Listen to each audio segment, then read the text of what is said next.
तो हेलो दोस्तों, welcome to my channel. तो आज हम सुनेंगे स्टोरी का भाग 9। स्टोरी का नाम है नफरत से भरी हुई एक जुनूनी मोहब्बत। तो चलिए स्टार्ट करते हैं।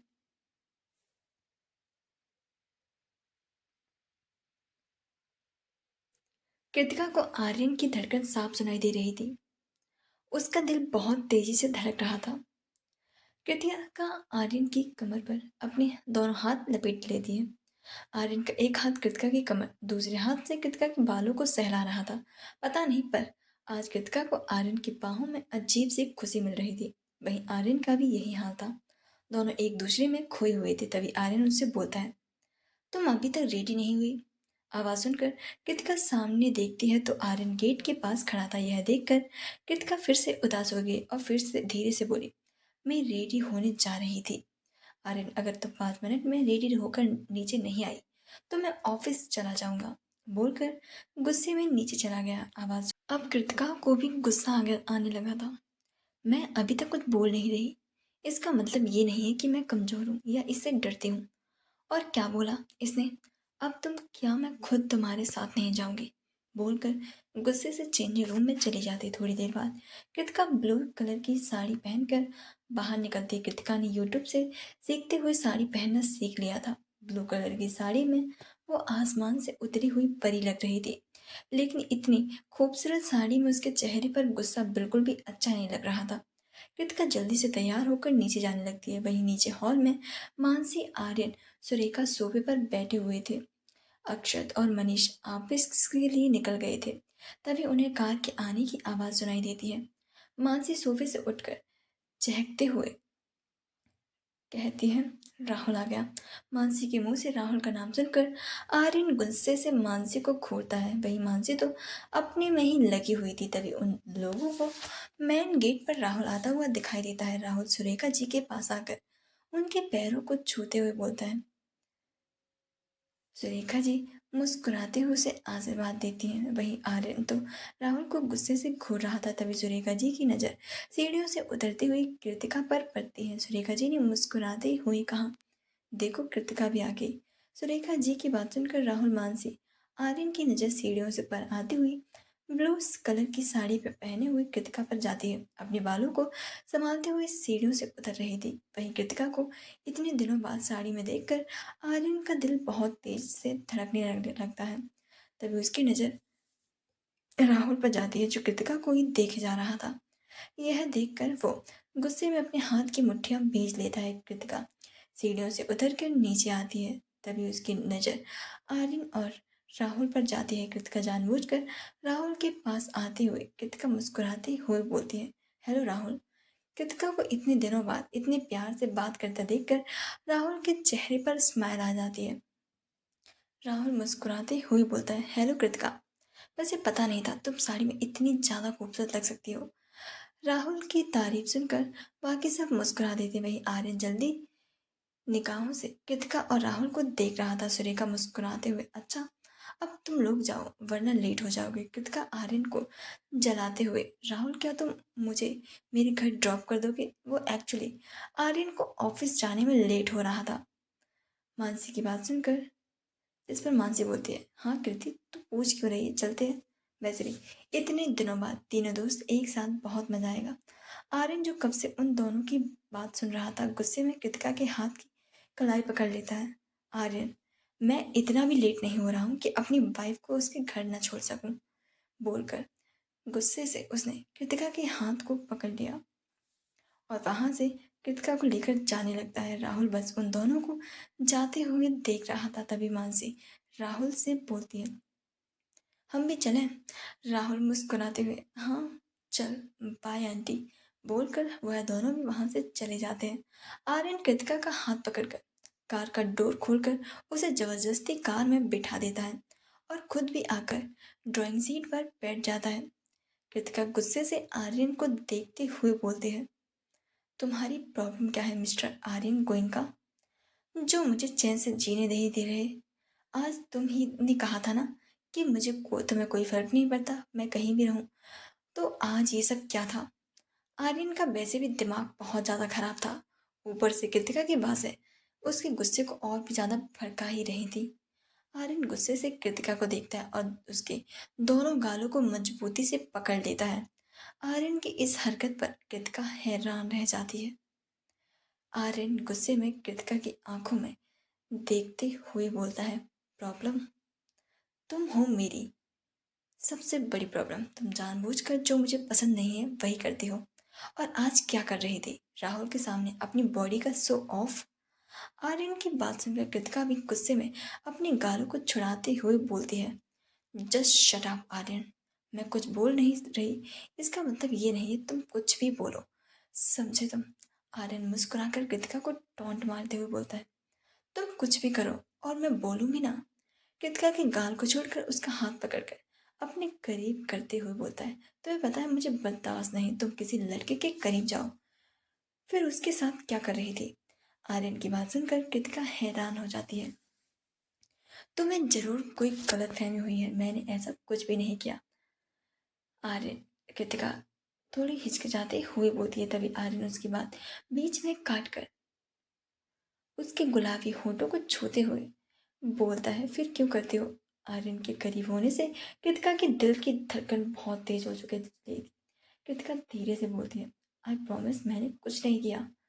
आर्यन कृतिका की आंखों में देखता है तो उसे उसकी आंखों में सच्चाई नजर आ रही थी। आर्यन कृतिका को अपने सीने से लगा लेता है। पहले तो कृतिका शॉक्ड रह गई थी, फिर उसने भी आर्यन की पीठ पर अपने हाथ लपेट लिए।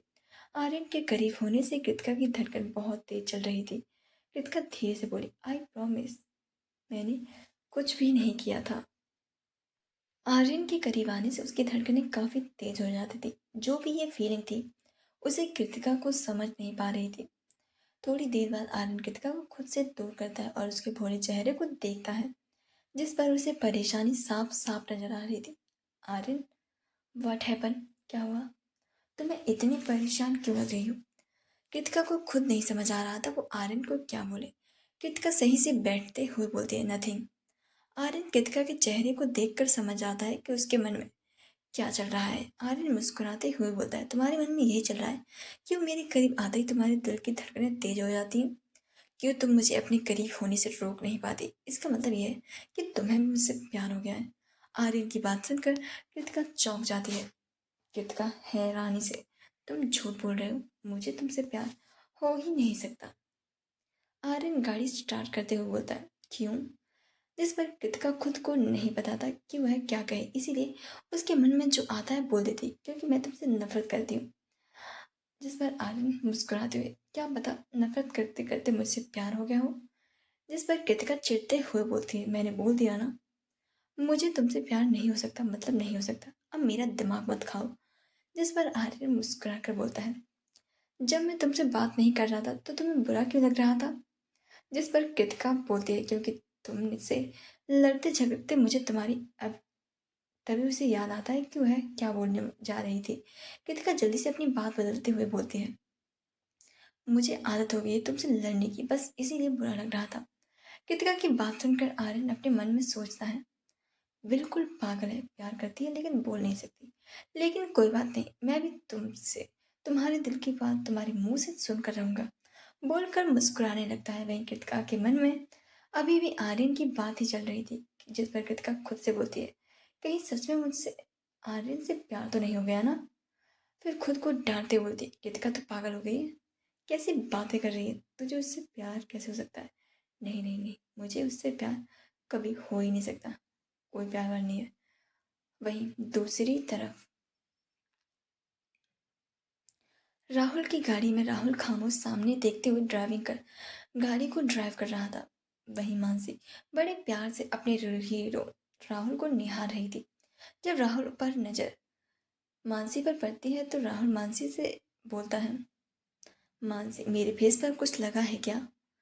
उसकी बात सुनकर मानसी छेप जाती है और वह थोड़ा लड़खड़ाती हुई आवाज में बोलती है, नहीं राहुल, कुछ नहीं, बोलता है और फिर सामने देखने लगता है। वही मानसी खुद को डांटते हुए अपने मन में बोलती, गधी मानसी, अगर तू उसे ऐसे देखेगी तो राहुल तुझे पागल समझेगा, इसीलिए उसे देखना बंद कर। बोलकर खिड़की से बाहर देखने लगती है। वहीं राहुल के चेहरे पर अनायास ही स्माइल आ जाती है। खुराना मिला, बानी ने सब काम कर लिए थे। उसका बिल्कुल भी मन नहीं था अमन के साथ पार्टी में जाने का, लेकिन फिर भी मजबूरी में उसे उसके साथ जाना पड़ रहा था। बानी ने कवर से खोलकर उसमें से अपने लिए पार्टी में जाने के लिए कपड़े निकालने लगी। तभी उसकी नज़र ब्लैक कलर की नेट की साड़ी के ऊपर गई, जिसे देखकर बानी ने पहनने के लिए वो काली साड़ी निकाल ली। थोड़ी देर बाद बानी तो ब्लैक कलर की साड़ी पहनकर तैयार हो गई। ब्लैक साड़ी में बानी की कमर और उसकी नाभि साफ साफ दिख रही थी। उसने ब्लैक कलर की साड़ी के साथ गोल्डन कलर का ब्लाउज पहना हुआ था। चेहरे पर हल्का मेकअप, होठों पर रेड लिपस्टिक, गले में मंगलसूत्र, मांग में सिंदूर, हाथों में ब्लैक कलर की चूड़ियां, खुले हुए लहराते बाल। कुल मिलाकर बानी बहुत ज्यादा सुंदर लग रही थी। बानी मिरर के पास खड़ी खुद को देख रही थी। तभी उसे अपने पेट पर किसी के ठंडे हाथ महसूस होते हैं। बानी कसकर अपनी आंखें बंद कर लेती। अपन बानी की पीठ पर आ रहे उसके बाले को आगे करके उसके दोनों कंधों को पकड़कर अपनी तरफ पलट देता है। बानी अपनी आंखें खोल देती है। अमन बानी को ऊपर से नीचे हवस भरी नजरों से देख रहा था। बानी का मन कर रहा था कि वो यहाँ से कहीं भाग जाए। अमन बानी को छोड़कर सोफे की तरफ बढ़ते हुए एक ब्लू कलर का पैकेट उठाकर बानी के हाथों में देते हुए बोलता है, चेंज। बानी हैरानी से ब्लू कलर के पैकेट को देखती है और उस पैकेट को खोल कर देखती है तो उस वो और भी ज़्यादा हैरान हो जाती है, क्योंकि उस पॉकेट के अंदर ब्लैक कलर की बन पीस थी जो घुटनों में से ऊपर थी। बानी हिम्मत करके अमन को मना करती है। बानी मैं ये कैसे? अमन उसकी बेशर्मी से मुस्कुराते हुए बानी को देखकर बोलता है, अगर तुम्हें प्रॉब्लम हो रही है पहनने में तो मैं तुम्हारी हेल्प कर सकता हूँ। अमन की बात सुनकर बानी और भी ज़्यादा डर जाती है। उसे मजबूरी में वो ड्रेस पहननी ही पड़ती है। वहीं आर्यन कृतिका के घर पहुंच गए थे। दोनों जल्दी से उतरकर घर के अंदर जाते हैं, जहां अभी उसका इंतजार कर रहे थे। अनुज भी मुस्कुराते हुए कृतिका आर्यन से, तुम दोनों आ गए, कोई परेशानी तो नहीं? आर्यन अनुज जी के पैर को छूते हुए बोलता है, नहीं अंकल, कोई परेशानी हुई, बोलकर रेखा जी के पैर छूता है। कृतिका अनुज जी की गले लगते हुए, आई मिस यू पापा, मैं आपको बहुत मिस करती हूँ, आप दोनों मुझसे मिलने आते क्यों नहीं? अनुज जी मुस्कुराते हुए कृतिका के बालों पर हाथ फेरते हुए, आई मिस यू टू मेरा बच्चा, कैसा है? सुरेखा जी अनुज जी से, आपको अपनी बेटी का हालचाल पूछने के बजाय दामाद जी की हालचाल पूछने चाहिए। ये उन्हें खाना देती भी है कि नहीं? देखिए ना कितने दुबले पतले हो गए हैं।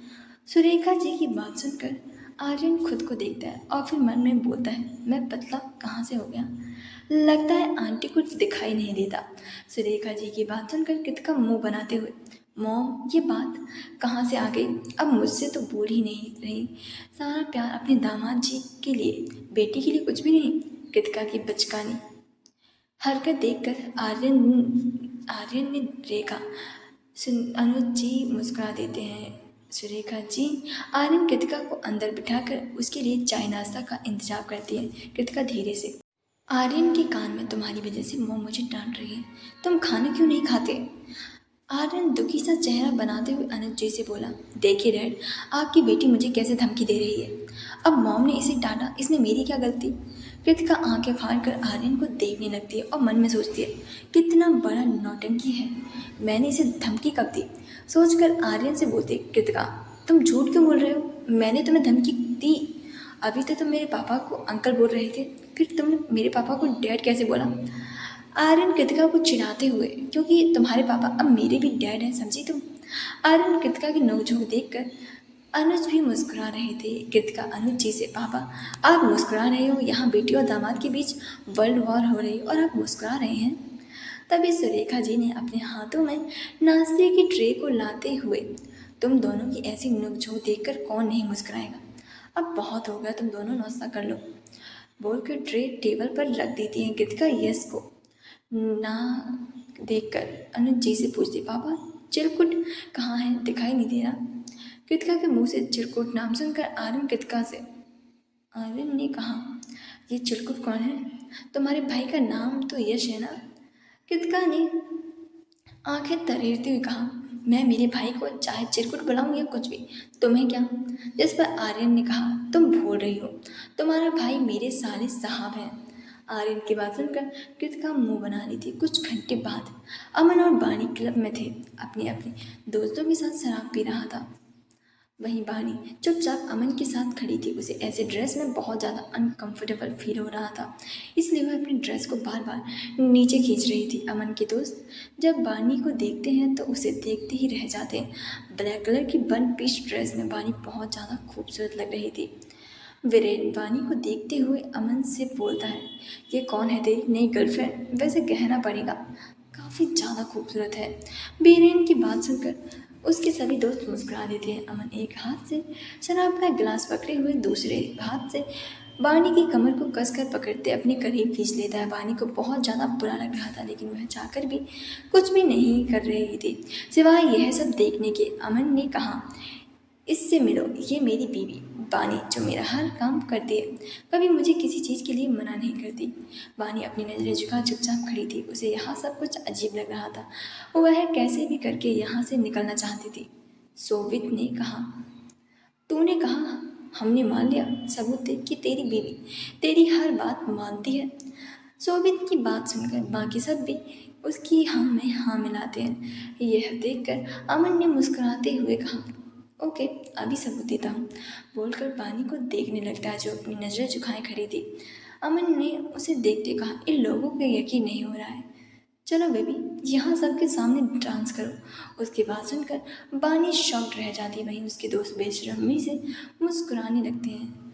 आज का चैप्टर कैसा लगा समीक्षा देकर जरूर बताएं। साथ ही एक डेट अमन मुस्कुराते हुए अभी सबूत देता हूँ बोलकर बानी को देखता है जो अपनी नजरें झुकाए चुपचाप खड़ी थी। अमन, इन लोगों को यकीन नहीं हो रहा है, चलो बेबी यहाँ सबके सामने डांस करो। उसकी बात सुनकर बानी शॉक रह जाती है। वहीं उसके दोस्त बेशर्मी से मुस्कुराने लगते हैं। बानी का शरीर कांपने लगता है। वो धीरे से अमन से मना करना चाहती थी, इसीलिए उसने कहा, अमन प्लीज़। अमन कुछ कहता इससे पहले उसके बाकी दोस्त जो लड़कियों के साथ स्टेज पर डांस कर रहे थे अमन से बोलते हैं। एक दोस्त ने कहा, अमन वहाँ क्या खड़ा है, यहाँ आकर एक से बढ़िया एक आइटम है, यहाँ आ। जिसमें दूसरा देश भी, हाँ जल्दी आ। बानी उन लोगों को बात सुनकर शॉक रह गई। उसने नज़र उठाकर अमन को देखा जो स्टेज पर डांस कर रही लड़कियों को देख रहा था। वो अभी देख ही रही थी कि तभी अमन भी उसे छोड़कर उन लड़कियों के साथ चिपक चिपक कर डांस करने लगता है। न सिर्फ वह बल्कि लड़कियां भी उसके साथ चिपक चिपक कर डांस कर रही थी। बानी यह सब देखकर अपना मुंह फोड़ लेती है। आखिर कोई भी पत्नी अपने पति को अपने सामने किसी गैर औरत के साथ कैसे देख सकती थी। बानी को यह देखकर बहुत ज़्यादा गुस्सा आ रहा था। उसका मन कर रहा था कि वह यहाँ से कहीं भाग जाए, इतनी दूर चली जाए। उसने सपने में भी नहीं सोचा था अमन इतना ज़्यादा घटिया हो सकता है। वह भी यहाँ सब लोग सोच ही रही थी इन सब से अनजान कि अमन ने दोस्त ने उसे गंदी नज़रों से कितनी देर से देखे जा रहे थे।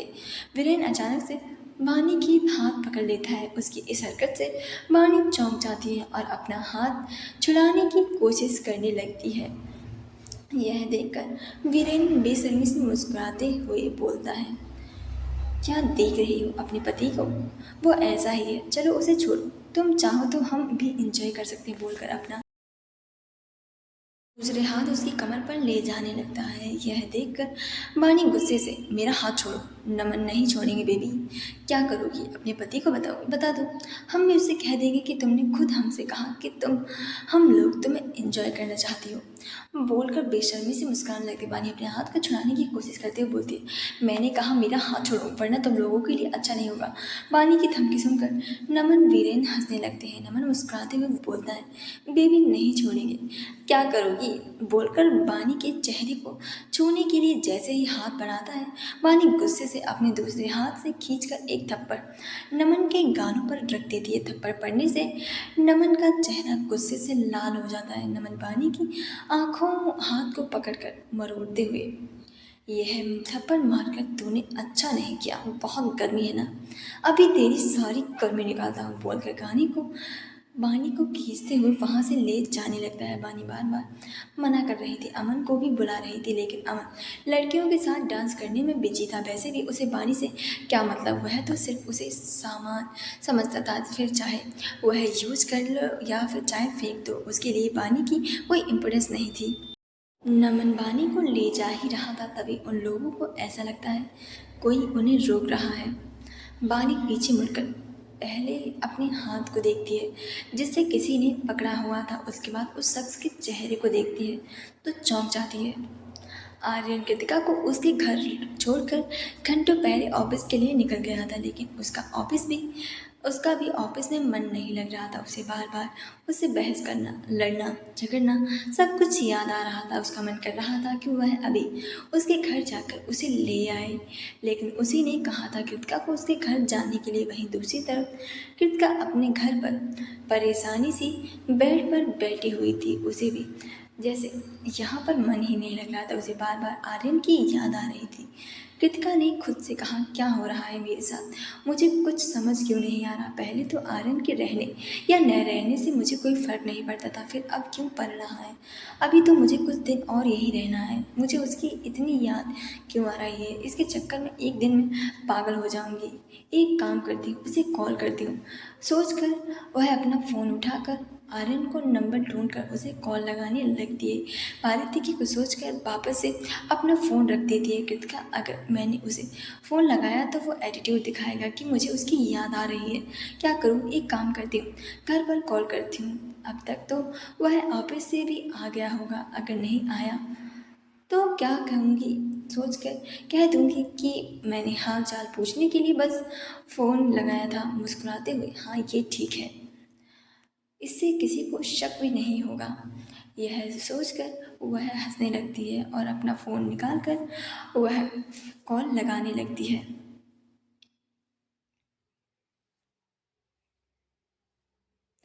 लेकिन घर पर सोफे पर बैठी हुई मानसी, जो अपने काम फ़ोन में गेम खेल रही थी, उठकर फ़ोन बजने पर कॉल पिक करती है। मानसी, हेलो, कौन। मानसी की आवाज़ सुनकर कृतिका अपने मन में बोलती है, जिसके लिए लगाया था उसने तो उठाया नहीं, लग गया, अब क्या करूँ।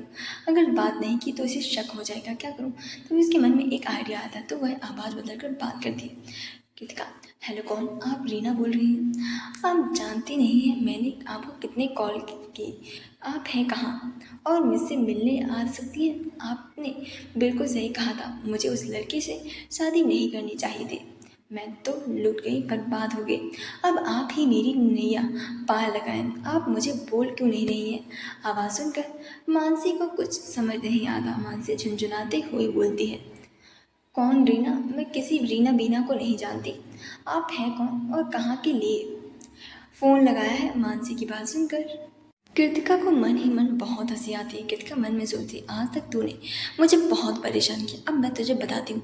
बोलकर फिर से उसी आवाज़ में कृतिका मुस्कुराते हुए बोलती, बीना नहीं रीना, तू मेरी सहेली, मेरी जान, मैं तुझको बोल रही, तूने बिल्कुल सही कहा था। अब बता, मैं तो बर्बाद हो गई, अब तो मैं कटे जाऊँ। मानसी को कुछ समझ नहीं आता। तभी उसकी नज़र गेट के आते हुए आर्यन पर जाती है। मानसी फ़ोन को कान से हटाकर, मानसी, आर्यन भाई यहाँ आना। आर्यन जो अपने रूम की तरफ जा रहा था, मानसी की आवाज़ सुनकर उसके कदम रुक जाते हैं और वह मानसी के पास आकर बोलता है, बोल, क्या बात है। मानसी परेशान होते हुए, भाई आप नहीं जानते, पता नहीं किसका कॉल है, पता नहीं क्या बोल रही है, रीना से बात करनी है।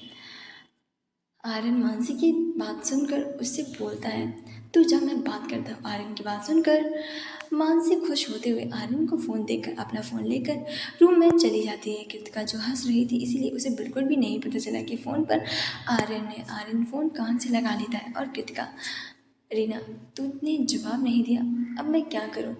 आवाज़ सुनकर आर्यन पहचान जाता है कि यह आवाज़ किसी और की नहीं बल्कि कृतिका की है। कृतिका की आवाज़ सुनकर आर्यन मुस्कुरा देता है और उसे छेड़ते हुए बोलता है, अगर मेरी इतनी ही याद आ रही थी तो मुझे कॉल कर लेती। कृतिका जो हंस रही थी, आर्यन की आवाज़ सुनकर एकदम से चौंक जाती है। कृतिका मन में बोलती है, मानसी, कभी कहीं कि कम से कम आर्यन को फ़ोन दे पहले मुझे बता तो देती। अब क्या जवाब दूँ? कृतिका अभी सोच ही रही थी, तभी उसे आर्यन की आवाज़ सुनाई देती है जो कह रहा था। आर्यन ने कहा, अगर तुम इतनी ही याद आ रही थी तो वापस से आ जाओ, मैं अभी तुम्हें लेने आता हूँ। जिस पर कृतिका जल्दी से बोलती है, ऐसा कुछ भी नहीं है, वो तो मैंने मानसी को परेशान करने के लिए फ़ोन किया था और कोई ज़रूरत नहीं है मुझे वापस लेने आने की।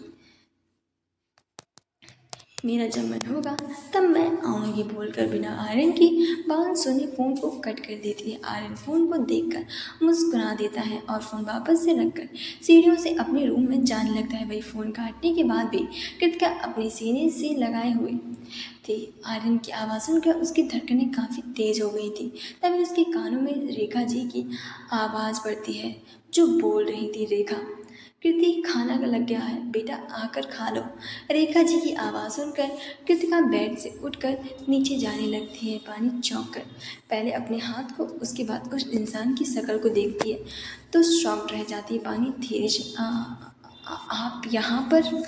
लेकिन अक्षत ने वाणी को कोई जवाब नहीं दिया और उसका हाथ झटके से अपनी तरफ खींच लिया। यह सब देखकर इतनी जल्दी में हुआ कि किसी को भी कुछ भी समझ ही नहीं आया। इस तरह अक्षत को खींचने से वाणी उसके सीने से लग गई।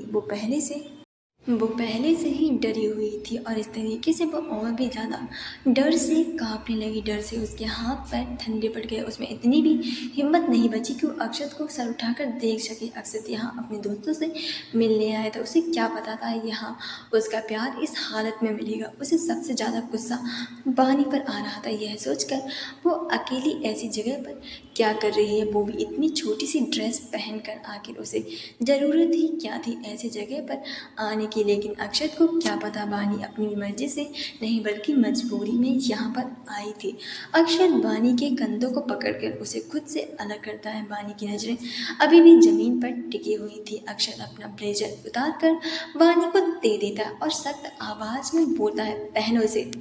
वाणी कुछ नहीं कहती और चुपचाप उसके हाथ से ब्लेजर लेकर पहन लेती है। अक्षत वाणी को अपने पीछे कर लेता है। अक्षत अपनी शर्ट की स्लीव्स ऊपर करते हुए गुस्से में उन लोगों की तरफ देखते हुए, 2 मिनट में मेरी नज़र से दूर हो जाओ, वरना तुम लोग सोच भी नहीं सकते मैं तुम्हारे साथ क्या करूँगा।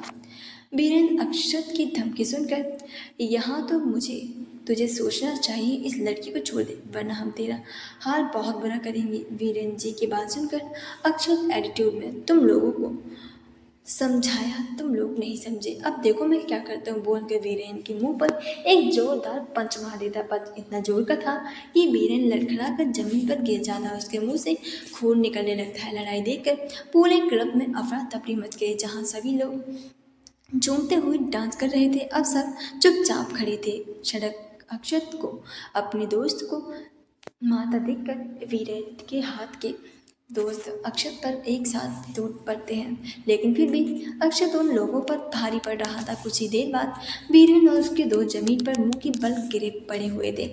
अक्षत पीछे मुड़कर वीणा को देखता है तो वहाँ पर कोई भी नहीं थी। अक्षत गुस्से से, ये पागल लड़की कहाँ गई, एक बार मिल जाए इसकी अच्छे से खबर लूँगा, आखिर किससे पूछकर यह ऐसी जगह ऐसे कपड़े पहन कर आई थी, बोलकर गुस्से से वाणी को ढूंढने लगता है। लेकिन वाणी उसे कहीं भी नहीं मिलती। रेखा जी ने बुलाने पर कृतिका अपने रूम से निकलकर नीचे आती। डाइनिंग टेबल पर उसकी सभी फैमिली बैठी खाना खा रही थी। यश तो उसके दोस्त के यहाँ से खेलने गया था, वह भी वापस आ गया था। उसने दीदी को इतने दिनों बाद देखा तो खुश होकर कहा, दीदी आप कब आई और आपने मुझे बताया भी नहीं। अनुज जी कृतिका को देखते हुए, आओ बेटा खाना खा लो।